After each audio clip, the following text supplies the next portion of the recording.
Continue sintonizado aqui na UniTV, porque nós vamos para um breve intervalo, mas no próximo bloco tem mais informações para você. Dica de saúde, apoio Unimed. A dica de hoje é que se cuide, que tenha esse cuidado com a saúde emocional, tanto com a saúde física. Porque quem pratica esporte, quem cuida da alimentação, quem cuida do seu estilo de vida, quem cultua bons amigos, quem cultua religiosidade, quem cultua espiritualidade, consegue se dar bem na vida.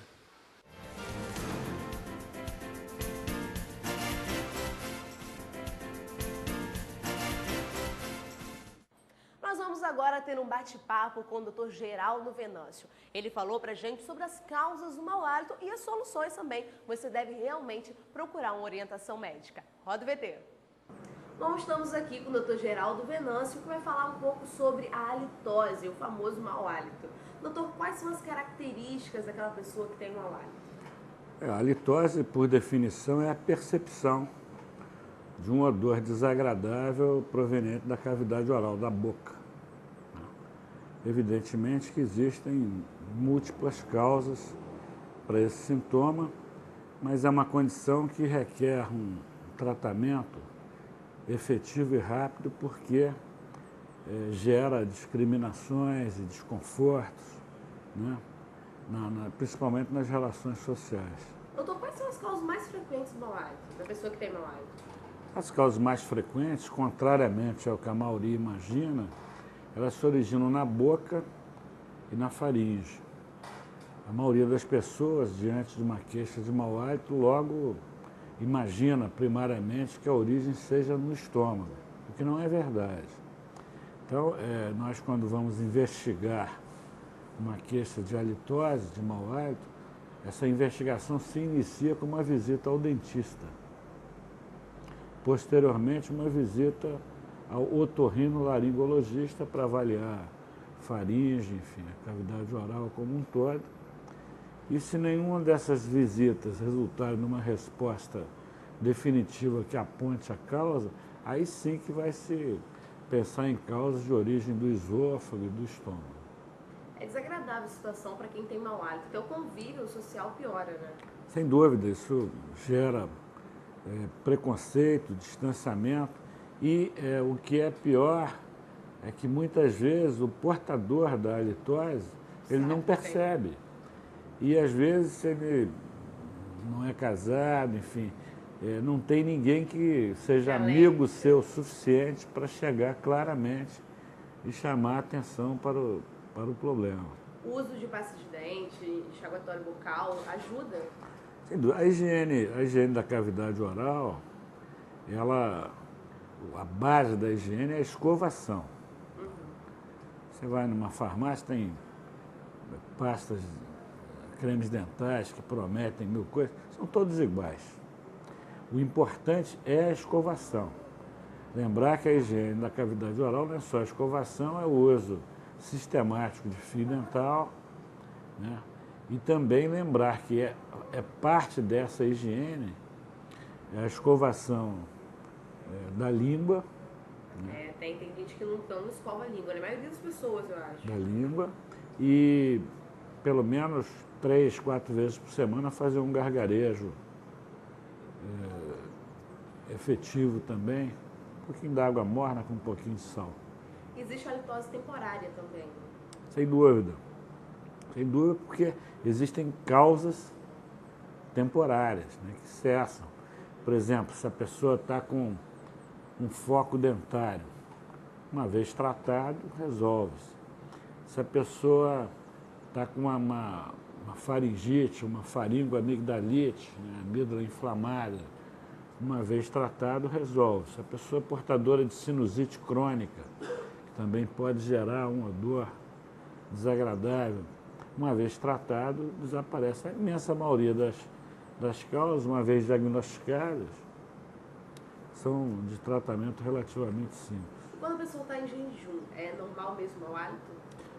Também, Estados de jejum prolongado, sim, porque nesse período, né, que seja problema de estômago. É que o jejum prolongado promove proliferação bacteriana na própria cavidade oral, no faríngeo, que gera uma certa halitose ao acordar. Existe alguma estatística que mostra o número de pessoas que sofrem da halitose hoje? Eu desconheço estatísticas efetivas, mas certamente o número é muito maior do que o número de pessoas que procuram atendimento médico.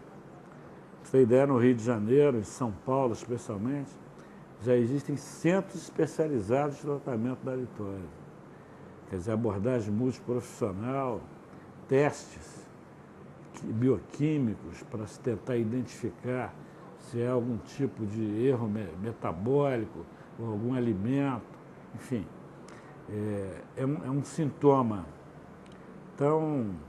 que cria tantos constrangimentos que já está ocasionando a configuração desses centros especializados. Eu andei pesquisando sobre o assunto um pouco na internet e achei até algumas experiências de pessoas que se separaram por causa do mau hálito. Parece um assunto banal, mas que acontece, né? Sem dúvida. Separação já vi por causa de mau hálito, por causa de ronco, né? Enfim. Tem que ser tratado, não tem jeito. Tem que ser tratado, tem que ser tratado. Porque você vive primeiro com o seu parceiro, a sua parceira, depois você vive em sociedade, né? Você vive em sociedade, em contato com outras pessoas, né? E, enfim, por mais brilhante que seja a pessoa, você imagina se você vai a um médico famoso, chega lá, com o consultório todo bonito, e ele está todo despenteado, ou com halitose, né? Ou, enfim, não tomou banho, sei lá. Tudo faz parte, são hábitos que fazem parte da vida em sociedade, né? Então, é preciso, primeiro, que o portador tenha alguma pessoa ligada a ele que seja suficientemente amigo para chegar a alertar. Olha, você está com um problema. Tem que ser companheiro, parceiro nessas áreas, né? Porque o absurdo é o portador se ofender ou se zangar. Ele tem que procurar Tem um jeitinho de falar também, né? Também.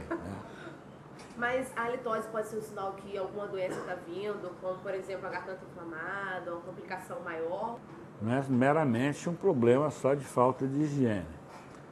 A maioria das vezes mas processos inflamatórios de amígdala e orofaringe podem gerar halitose, né? Focos dentários, enfim.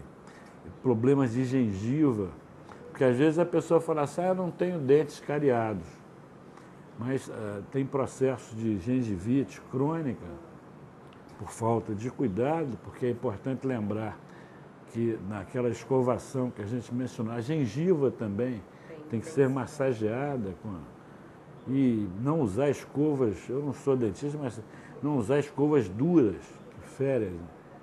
A escova macia e massagear bastante, fazendo movimentos de cima para baixo, massagear bem a gengiva, bochecho, gargarejo, enfim. Queria que o senhor deixasse a dica para quem está em casa, que tem alguém com mau hálito em casa, que ela deve fazer, ou a própria pessoa que já percebeu esse problema. Primeiro dizer que você que está nos assistindo, que tem mau hálito, dizer que você não está sozinho. Existem milhares de pessoas que têm esse problema, mas você tem que buscar, né?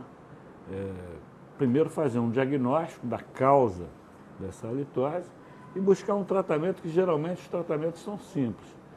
E para começar a ajudar, comece a ser mais rigoroso com a higiene, né, da boca, porque às vezes só com isso você vai resolver o problema. Não é tipos de essas coisas para bochecha ou pastas de dentes com propaganda, são marcas. O importante é a mecânica da higiene oral. Antigamente não existiam, né, esses produtos que existem hoje. E a higiene às vezes era até maior do que hoje em dia, né? Certamente. Na verdade, estricto senso, não precisa nem pasta de dentes. Se tiver escova, já é suficiente. O negócio é a escovação. Doutor, obrigada. Então fica a dica que agradeço. aí, doutor Geraldo Venâncio, para você que está com halitose ou que tem alguém em casa. Eu que agradeço. Saúde para todos. Chegamos ao fim de mais um FMC em Foco, mas eu conto com a participação de vocês enviando sugestão de pauta para o fmctv@fmc.br. Até a próxima!